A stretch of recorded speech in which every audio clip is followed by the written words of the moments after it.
ভগবান মানুষের কাছ থেকে কি লুকিয়েছিলেন আজকে আমরা জানবো।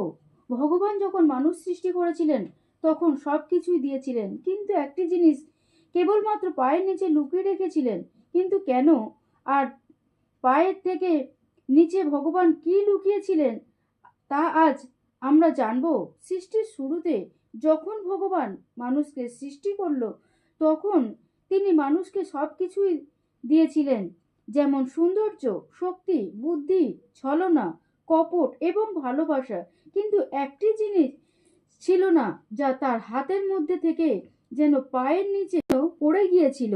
আর সেই জিনিসটিকে ভগবান পায়ের নিচে লুকিয়ে রাখলেন। যখন মানুষকে পৃথিবীতে বসবাসের জন্য পাঠানো হয় তখন মাতা লক্ষ্মী ভগবান বিষ্ণুকে জিজ্ঞাসা করলেন যে, প্রভু, আপনি আপনার চরণতলের নিচে কি লুকিয়ে রেখেছেন যা আপনি মানুষকে দেননি? তখন ভগবান বিষ্ণু বললেন, আমি যে মানুষকে সৃষ্টি করেছি তার পৃথিবীতে গিয়ে আমার সাজিয়ে দেওয়ার রূপ এ থাকবে না।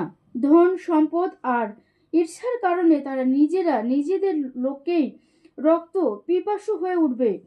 পরমাত্মাকে খোঁজার বদলে ভোগ বিলাসে ডুবে যাবে, আর এর ফলে তাদের জীবন বেঁচে থাকতেই নরকে পরিণত হবে। এই নরক থেকে বেরোনোর একটাই উপায় থাকবে, শান্তি। আর সেই শান্তির জন্যই তার শেষ পর্যন্ত ভগবানকেই খুঁজবে। জয় শ্রী বিষ্ণু।